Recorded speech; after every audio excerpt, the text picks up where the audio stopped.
बातमी आपण बघतोय। येवल्यातून छगन भुजबळ हे 86 मतांनी आघाडीवर असल्याचं दिसतंय। येवल्यामध्ये छगन भुजबळांना केवळ 86 मतांची आघाडी मिळतेय असं दिसतंय। श्रीवर्धनमधून आदिती तटकरे देखील आघाडीवर आहेत। तटकरेंचा हा गड। शिवडीमध्ये मात्र बाळा नांदगावकर पिछाडीवर गेलेले आहेत। कुडाळमध्ये निलेश राणे हे देखील पिछाडीवर आहेत।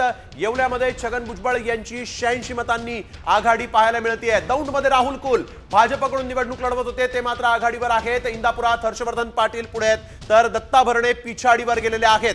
कर्जतमध्ये आपण बघतोय सुधाकर घारे 818 मतांनी पुढे आहेत। यावेळेची सगळ्यात मोठी आणि महत्त्वाची बातमी, येवल्यामध्ये छगन भुजबळांना केवळ 86 मतांची आघाडी मिळाली आहे। दौंडमध्ये राहुल कुल हे देखील आघाडीवर असल्याचं इथं पाहायला मिळत आहे। इंदापुरात हर्षवर्धन पाटील पुढे आहेत, दत्ता भरणे मात्र पिछाडीवर गेलेले आहेत। दत्ता भरणे विद्यमान आमदार आहेत। कर्जतमध्ये सुधाकर घारे 818 मतांनी केवळ पुढे असल्याचं पाहायला मिळत आहे। यावेळेची सगळ्यात मोठी आणि महत्त्वाची बातमी, येवल्यामध्ये छगन भुजबळांना 86 मतांची आघाडी मिळालेली आहे।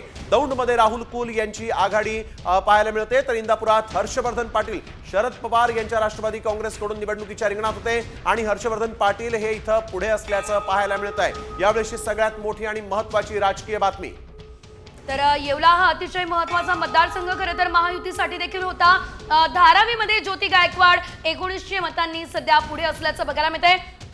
धारावीमध्ये ज्योती गायकवाड यांनी 1900 मतांचं सध्या तरी लीड घेतलं असल्याचं बघायला मिळतंय। सध्याचे हे कल जे आहेत ते हाती येत असल्याचं आपल्याला पाहायला मिळतंय। तर उल्हासनगरमध्ये आपण बघतोय कुमार आयलानी आघाडीवर आहेत। अंबरनाथमध्ये बालाजी किणीकर शिंदे गटाचे विद्यमान आमदार आघाडीवर आहेत। उल्हासनगरमध्ये कुमार आयलानी हे भाजपकडून निवडणुकीच्या रिंगणात होते आणि